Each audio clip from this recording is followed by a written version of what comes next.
Welcome to Seller Sessions. I am your host today, Sharon Evan, and I am very blessed to have today Miss Michelle Covey from GS1 US. Michelle, thank you so much for being with us today. I'm super excited and honored to have you here. Well, I'm glad to be here too. Thank you. Michelle, I actually asked you to come on, or I didn't actually ask you. I had to find you. It was not that easy to get to you, but I'm very, very thankful to have you here because I'd heard you on a podcast and I thought, oh my God, that's so awesome that there is, someone from GS1 that's able to actually communicate with us as Amazon sellers specifically. So for people that don't know you, which is probably most of the people on this podcast, and I'd love them to get to know you, could you please quickly introduce yourself so that we can all get to know you?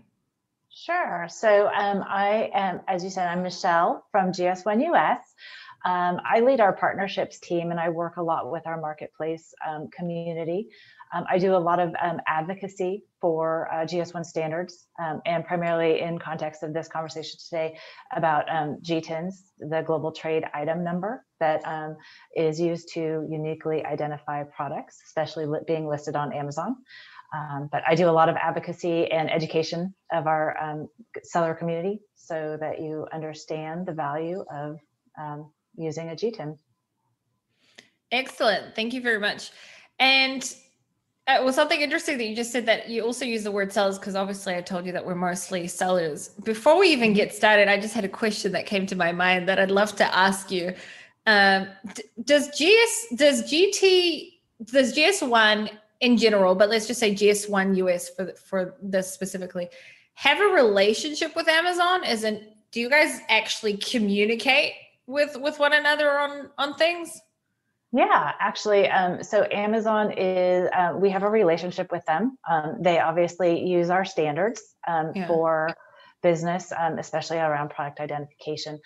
But we actually have several, the way GS1 member organizations are run, we're all member driven and governed.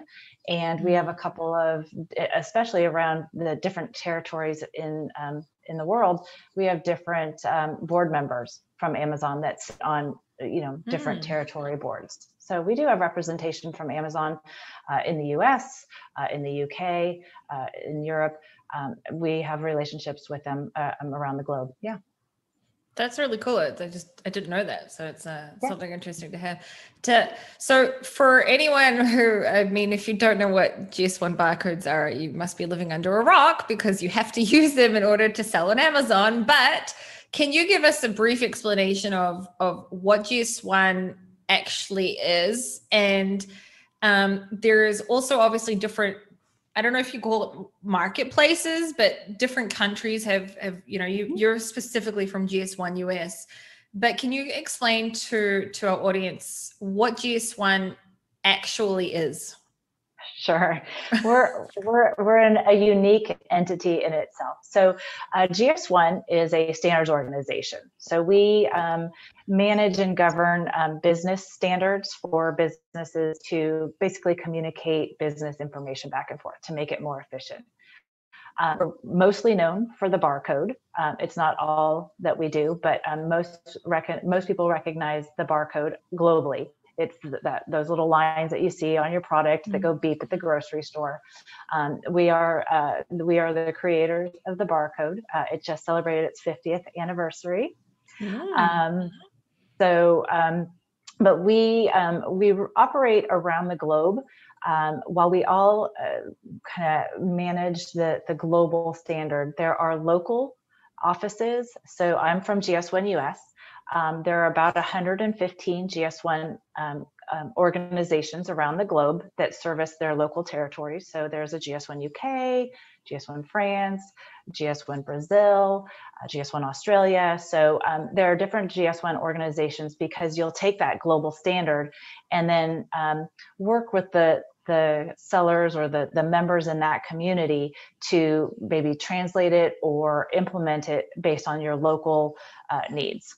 So, or local governance. So we take that global standard and kind of educate our local communities around that global standard.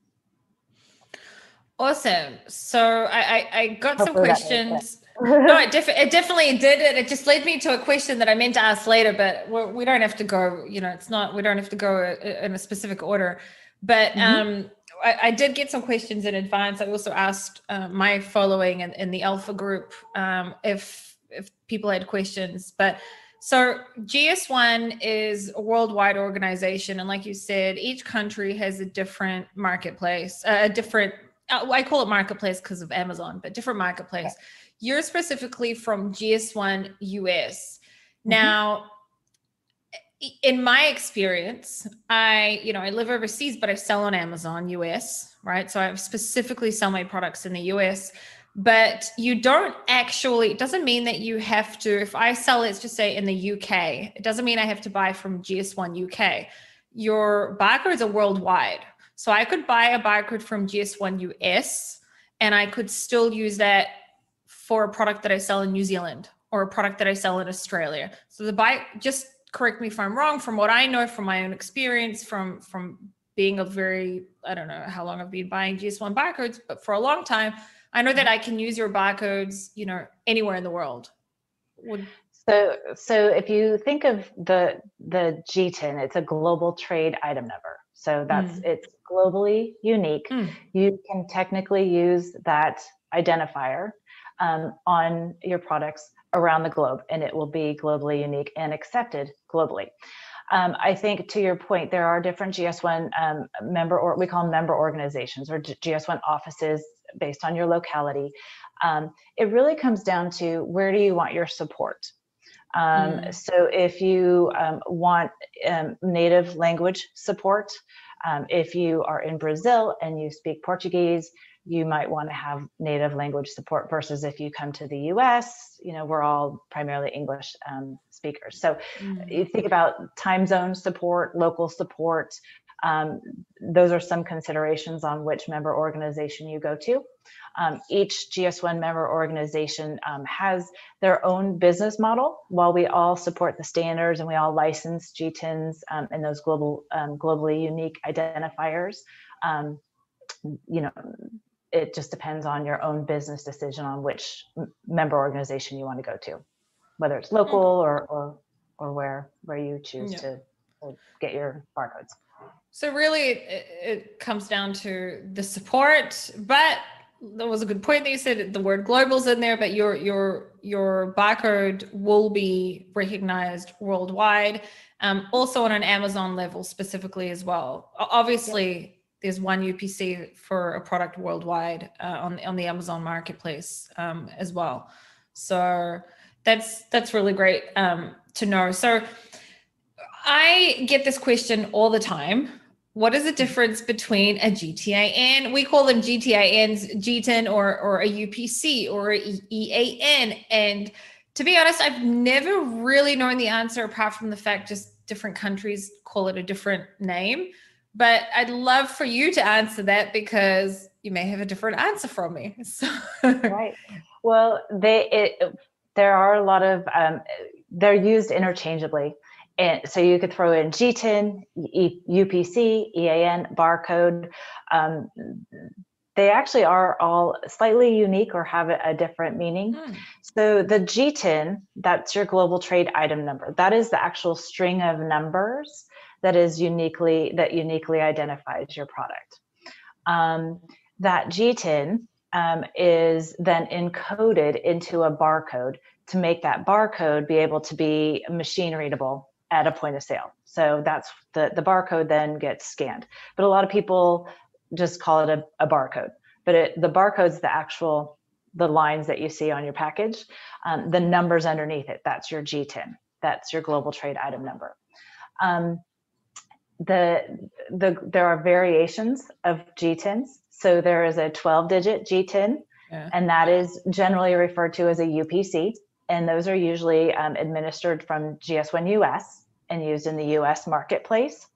Then there's a 13-digit G10, which is the EAN.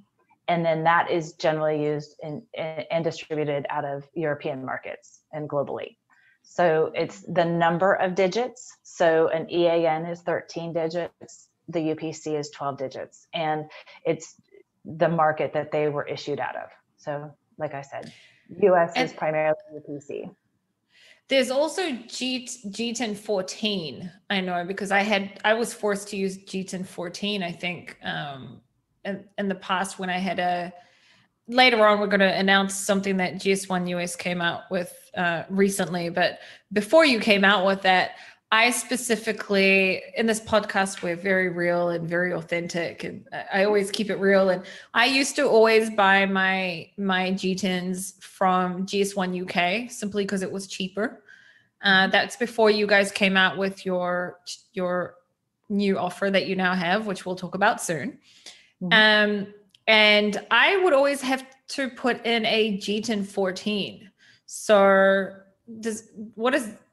a G10 14, would that be like a UPC, or from my memory, that's what Amazon would force me to put in for my UK barcodes. So there is from a standards perspective, a G10 14 is different than a G10 12 or G10 13.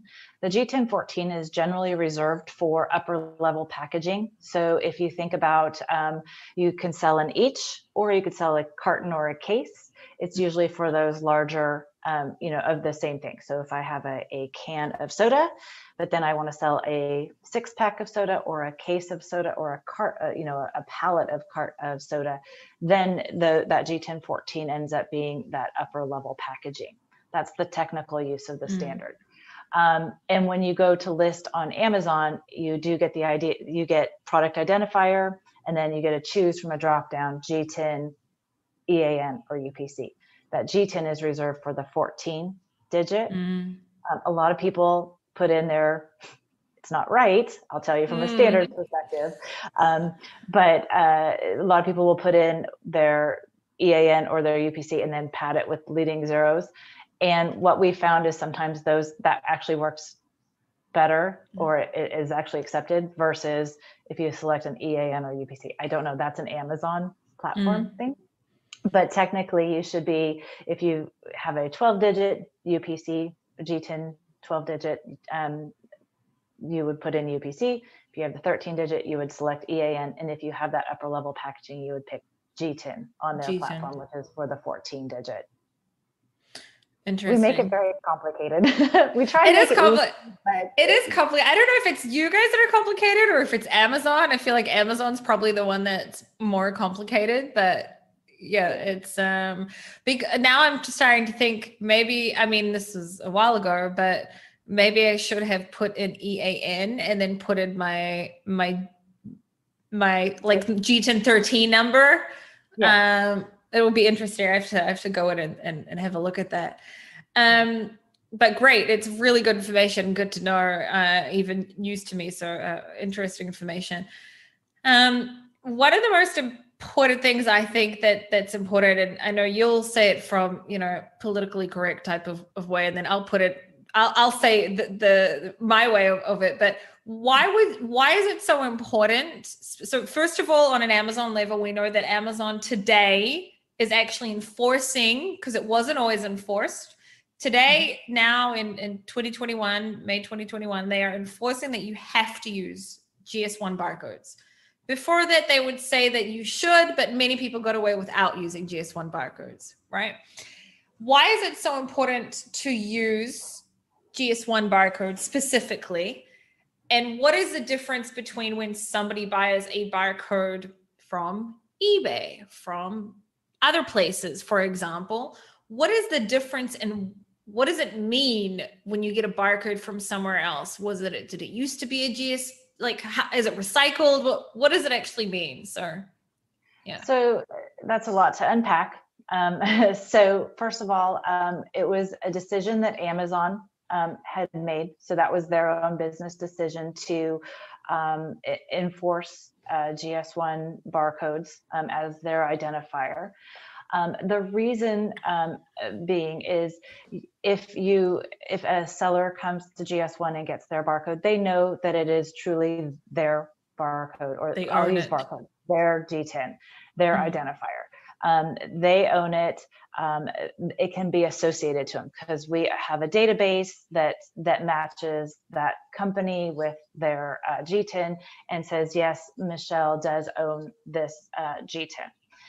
And we provide access to Amazon, to anybody. If you want to look up the ownership of a G10, we provide that access so you could verify that that is the correct company.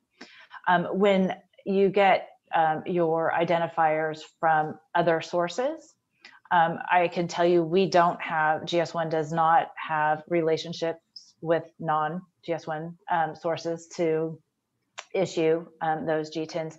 So we don't know where they came from. Are they reusing other, true sellers identifiers? Are they making them up? The sources I can't speak to. I don't know where those come from, but they can't be validated against the actual seller. So I think that's the important thing to note, is that when you do get your identifier from GS1, companies such as Amazon or any other companies that you may trade business with can validate that that is truly your G10. Okay, I have a question that just came up now that I didn't think of before, but as we're speaking, which is good. Let's put Amazon on for a second on the side. Let's say I own a brick and mortar store somewhere in the US, and I am selling my own private label products. So my own products that belong to me. Therefore, I need to be able to scan them in my store. Can I make my own barcodes up? Or, right? Or do I then, would that be like, what would someone in that situation do? Can you make them up? Is it ridiculous to do that? Definitely want to go to GS1. Like, what is someone that is in a brick and mortar store? What do they do? So here's what I would advise. There are some brick and mortar stores that use their own proprietary identification systems. We know that, but especially if you're on a brand side or if you're a seller, if you want to sell into multiple channels, so different retailers. So if you do want to sell into an e-commerce platform, or if you want to sell into a brick and mortar, most likely a lot of those brick and mortars are using the GS1 system to identify and to identify products. So it's best to start with a GS1 identifier because it is used so widely in market, not just in brick and mortar, but on online commerce platforms. So you don't have to actually, especially if you start to put your barcode or your G10 on your product, you don't have to repackage your product. You don't have to have one identifier for one trading partner and a different identifier for another trading partner. That's why it's the globally unique GS1 barcode. You know it's unique, you know it's associated to your product, and it's accepted worldwide. In a brick and mortar, in an online commerce platform, it's just the globally accepted way of identifying products within trade. So I think it would also make a lot more sense also if you mean to sell, let's just say in Amazon, but also on Walmart and Target or whatever it may be, then you want one barcode that's accepted everywhere. So exactly. Okay. Yeah. And it saves you from repackaging and relabeling. And especially if you use the not authentic GS1 barcode, and then you do want to expand your business, say you start off as an Amazon seller, because a lot of sellers start on Amazon. Yeah. But your business grows and you do want to expand your retail channels. A lot of those other retail channels do require or, strongly use, I hate to use the word require, the GS1 identifiers. So you will most likely be faced with having to repackage or relabel to put that identifier, the GS1 G10 on your product. So we always think about how your business may grow and where you may want to expand your business when you're identifying your products. Okay, another question just came up that I didn't think of before as we're speaking. I will say again, with being authentic, today my G10s are from GS1 UK, but if I was to start again, I would now go to GS1 US because we'll speak in a second about some stuff that you guys have added. And also in general, the pricing's changed since back in the days when I started. But And I don't know how it is in GS1 US, and I'd love for you to tell me, does every single, let's just say I bought 10 barcodes. I don't know if you have a 10 barcode package now, but let's just say you do. Does every single one come with an actual scannable barcode, or is there only 3 that come with a scannable barcode? The actual barcode part, scannable part. So that's a good question. So we have a GS1 US I could speak to. Yeah. We offer the varying packages, and we could go into that. But when you come to GS1 US to get your, whether it's a prefix where you could enumerate bundles of G10s or that single G10, we provide an image file for your barcode, but you would then go to, find a label printer or a barcode printer to do that. So we provide, when you come to GS1 US, you get a tool that helps you manage your G10 information. So you could add product description, other attributes to it. And in that data, and it's called Data Hub product. So in that Data Hub tool, then you'll get access to those files that you could then, use to print your barcode, the actual barcode. So let's just say if there's a package of 10, does each one of them get a barcode, like the scannable barcode, or is there only you get a 3? file that, the file. No. Yeah, Okay. For each G10, you could get a file for that, but yeah, it would not be the actual barcode. You would have to go elsewhere to print your actual barcode. No, yeah, of course. Because I remember when I had originally gotten from the other GS1, they only gave out 3 images of barcodes. So then I had to go to a graphics designer at the time to make me a scannable barcode. That's why I asked the question, because so with GS1 US, you get... It's similar, but you'd still probably have to, go to another source to actually print, get the scannable. Yeah, scannable. Okay, awesome. So I do have some great solution partners that help with that too. That we really? Yeah, we have within our Data Hub tool, we have a link out to those partners that can provide those services to print your barcodes. Interesting. I did not know that.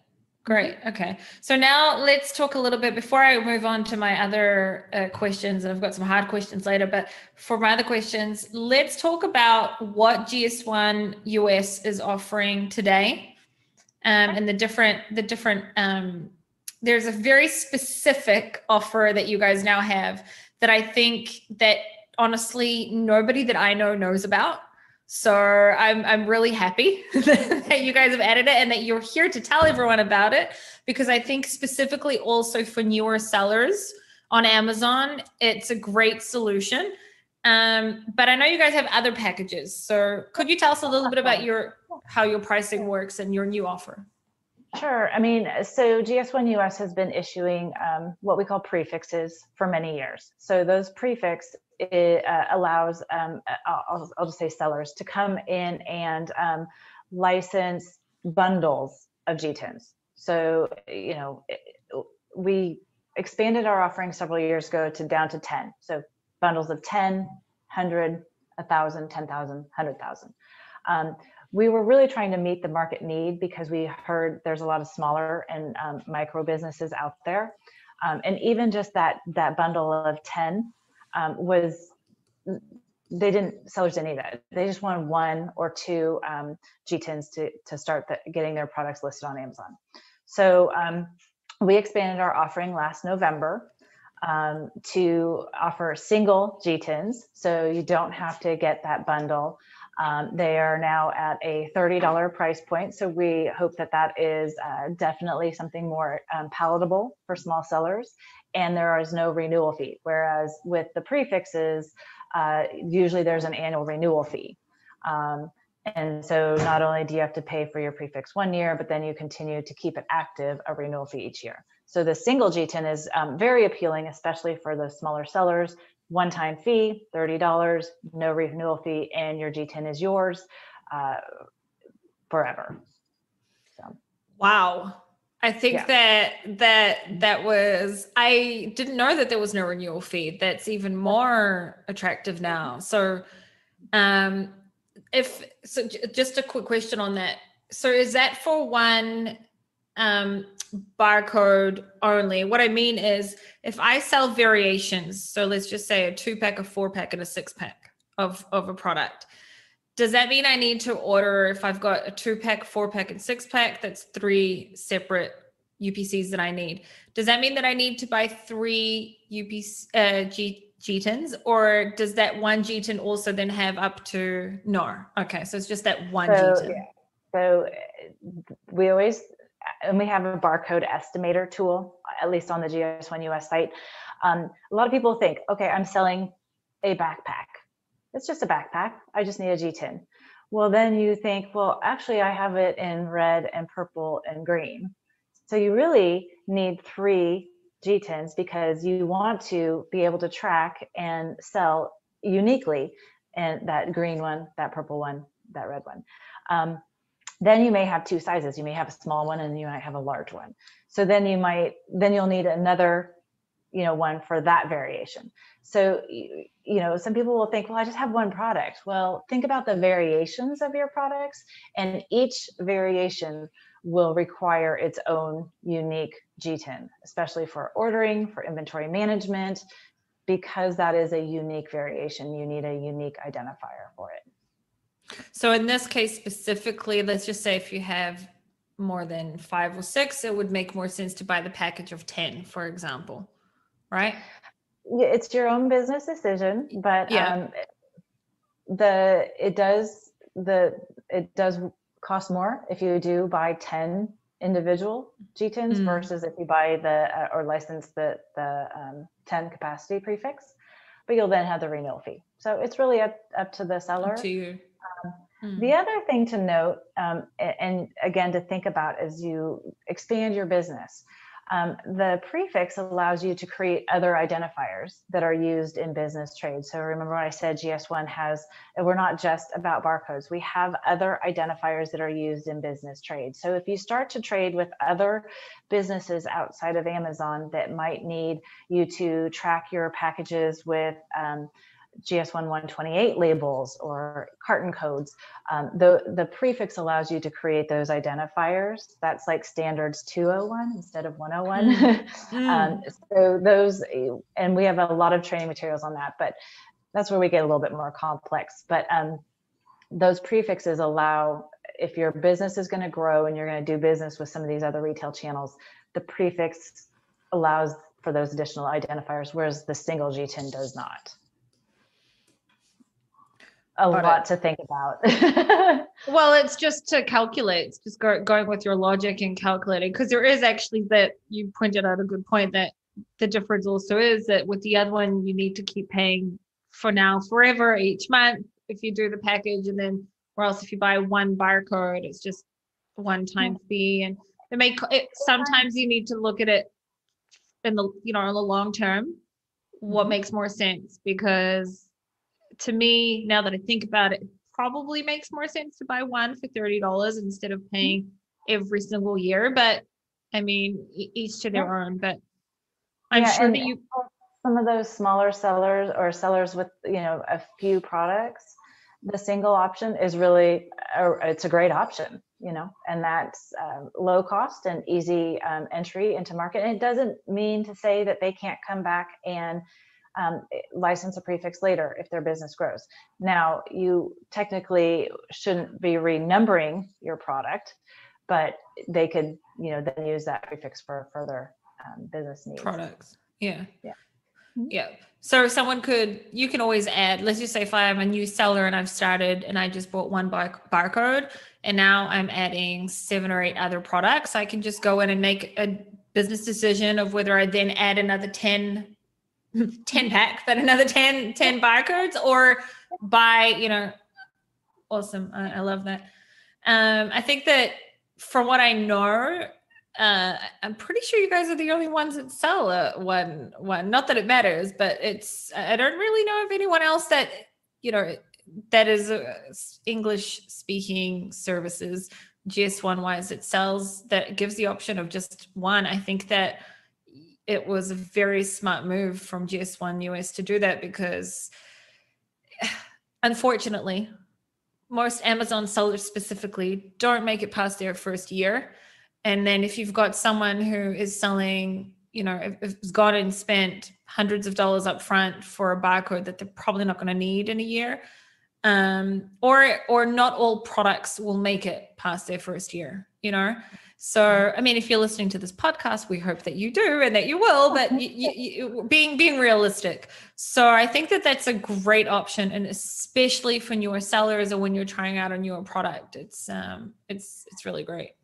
And I mean, I represent GS1 US. There are other GS1 member organizations out there. I think that everyone's doing, they have their own business models and they're trying to meet the needs of sellers too. So I would imagine that other GS1 member organizations, if they don't have a single offering now, are considering it. Yeah. So I've got a few more like technical questions now. I feel like I should ask the most important one first, although I like to leave things to the end, but let's go with the most important one first, which is a lot of the times people will buy legitimately a GS1 barcode, and they'll go in a GTIN, they'll go in from GS1, they'll go into Amazon, they will add a new product to the, their catalog. And then they go to save and Amazon says, wait a minute, I've forgotten the exact code for it. It's like 5-4. I can't remember the code, but Amazon will say your UPC code's already being used. Yep. But they just bought it from GS1. Yep. So I'm sure that this is something you've probably gone through and been asked a lot. Why does this happen? How does this happen? How do we fix it? Lots of questions there, but yes. Okay. It's a sad but true reality. And this is why Amazon in particular has put in more of the rigor around validation of GS1 against the GS1 database of that company and GTIN data. For many years, they didn't have that validation in place, and sellers would not knowingly, maybe they weren't aware of the standards. Maybe they just somehow wanted to trick the system. And when they'd go to list, they would pick a barcode, make one up. Very, very common, water or like popular soda brands. Those GTINs get reused very often because sellers don't know and like, oh, I need a GTIN. I guess I'll just use this one that's on my product right here. So water bottles were one of the main reused ones for many years. So it's just maybe not awareness, but what we call it, we call it like a GTIN hijacking situation, where you're the legitimate owner or licensee of that GTIN has been told it's already in use.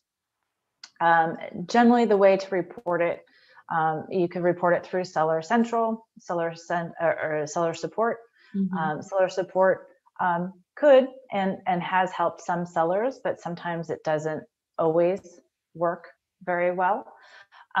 But we, within GS1, we have an escalation process that can help those sellers then, if they are running into roadblocks with Seller Support, put in an escalation to have that GTIN hijack, that we call it GTIN hijacking situation, cleared up. So whether you're a GS1 US member, or if you have a relationship with another GS1 member organization, there's an escalation process where we could go in, submit a form, and we could help those sellers remove the bad listings so that they could then list their products with their authentic GS1 identifiers. So my experience from working with sellers, I've seen this sometimes, I feel like it's been sort of 50-50. 50% of the time, GS1 has been able to help. I understand that it's an Amazon problem, right? Because GS1, it's kind of like going to a shop and buying something, and it's now yours, and you got to deal with it. But I've seen 50% of the time where it hasn't been figured out, And then the sellers had to come back and buy another whole set of GS1 barcodes because it's just not worth the wait. Because, you know, a lot of people just said, well, I'll just pay another 100 and whatever I need to pay, I'll get some more barcodes because I just want to get the product up on Amazon already. So for those people where the escalation doesn't work, like is that something that GS1 is working on with Amazon to get fixed now that Amazon is making it, they're enforcing it a lot more than what they used to, right? Is that something that on a relationship basis with Amazon that you're working on? Because it doesn't happen with every single person that GS1's been able to figure it out, in my experience, and not just with GS1 US. I'll say it may have been with all sorts of different GS1 marketplaces. They realize that, you know, with the new rigor, they need to help sellers in these situations. We do have a relationship. We're working on it. Sometimes it goes smoothly, and sometimes we do our best to help represent our members. And Amazon's doing the best too. But you know, there's still work on to be done. But we're doing our best to try to help those sellers, with those removal of the G10 hijacking situation and get their listings updated properly. My recommendation to anyone listening is, if you've done this, especially if you bought a $30 GS1 barcode, and if you've gone through this and it's happened to you, time is something that's very important when you sell on Amazon. And if it's something that's going to take you a month to sort out, and you've just got that inventory, and inventory equals money, inventory sitting there, or whatever it may be, many times it really just makes more sense to go in and buy another barcode. But unfortunately, it is something that sometimes 50% of the time could happen if you've gone through that. I mean, and it's really hard to say that, because once you've identified your product, to change the product identifier on it, technically, I mean, it's an extreme case. Usually you shouldn't do that once your product's in market, but I understand some of the challenges. Again, we're working very hard with Amazon to help try to clear these up, and they are working too. They realize that that this is a pain point now that they put this rigor in, and so that they are working on it too. Yeah, I do think that this is something that will be figured out shortly, just from seeing how Amazon's been enforcing it even more recently. So I do feel like it's something that would be figured out shortly. We did speak about this, but sometimes people ask me this. So we said that it doesn't matter where you live or where you sell, you can buy a G10 from any GS1, specifically, for example, GS1 US, and you could sell it anywhere in the world. You could sell it in GS1 Australia, in Australia marketplace, but use a GS1 US barcode G10. But do you need any sort of like an LLC or business documentations or anything like that in order to even register with GS1 US specifically? So I can't speak for all of the other GS1 member organizations, only for GS1 US. If you come to GS1 to license, whether it's a single G10 or a prefix, you could be a single seller like Michelle. I am making 3 hats out of my garage and I want to sell them. And I don't really have a business, an LLC. I could come and license that single G10 up to companies, LLCs. So we don't do any validation on that. So there are no restrictions. Okay, I asked some questions in one of my groups. And I just want to go over and see if we have answered them. Let me just go through. And I think another common one while you're looking through those, because we get common other questions, at least from GS1 US perspective, is do you have to reside in the US to come to GS1 US? Yeah. We used to have limitations, but we don't restrict those anymore. So you could be anywhere in the world and come to GS1 US. Again, think about your locality and local support. And that's what we always consider, because we don't have a whole bank of non-native speakers answering phones. Yeah, I think that that's an important one. Back in the day, it's actually no longer the case, but back in the day, I know that GS1 Germany used to be one of the cheapest. However, you have no one to speak to if you don't speak in German. There is like no one to speak to. I know this from experience, and it's actually worth to pay a little bit more to make sure that if you have an issue, because issues do happen, that you do have that support. This question just came up to my head right now. What about people that sell books and they need an IBN? Do you guys also do that, or is that like a totally different? I just don't sell books, so I actually don't. The ISBN number, no, the ISBN number is not issued by GS1. GS1 at all. Okay. Yeah.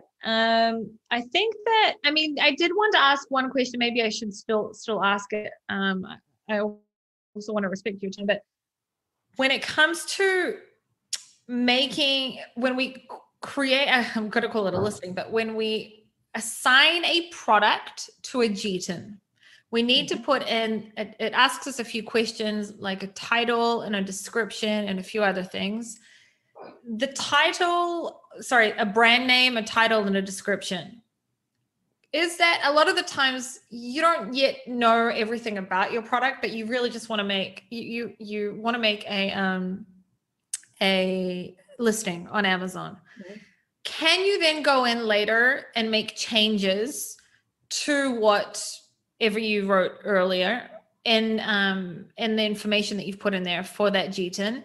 Can you go in and make changes? Or let's just say I called my product one thing and a year later I decided to rename it. It's same brand, but I've called it, I don't know, Sharon's microphone, and then tomorrow I want to call it Michelle's microphone, right? Can I change the name of the product on a GTIN level, but leave the brand name?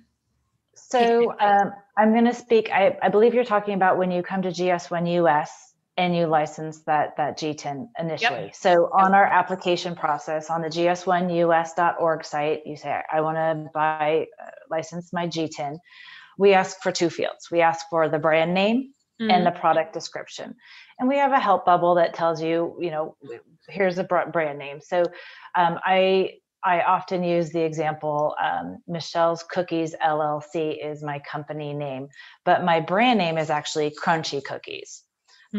So in the brand name field is where you put the brand name, what is actually going to be listed on your product package.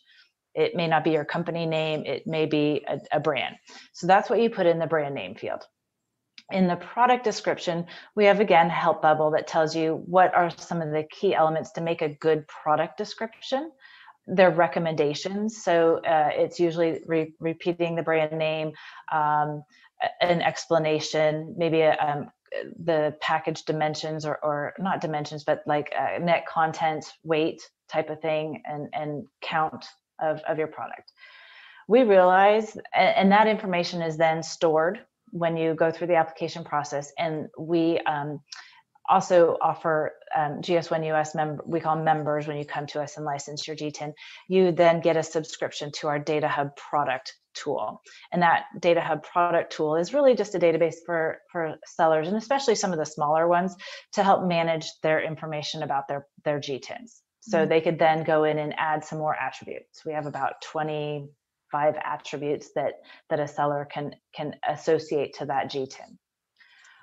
We recognize, though, that they may have either keyed in the description wrong or didn't really have a full description. So later on, they could come into the Data Hub tool and change that product description. So that is not a problem. That information does not get shared or pre-populated into other like retailer platforms, specifically Amazon. They have access to that information, but they don't use that in the listing process. So when you list on Amazon, it could be different. So the tool is that information, though, does get shared with, so GS1 has what we call our global registry platform, which is a database of all of those GTINs and prefixes that companies come to each of the GS1 member organizations. So we do share that information into the global registry. And so, if somebody is doing some validations using that information, you might want to have your product description updated or properly represent your product, if that makes sense. Yeah. But it is changeable. It is changeable. So that's because sometimes you may change something, and I think it's important to also keep it updated. I do want to say on an Amazon seller's level that when we need a GTIN in order to create a listing on Amazon.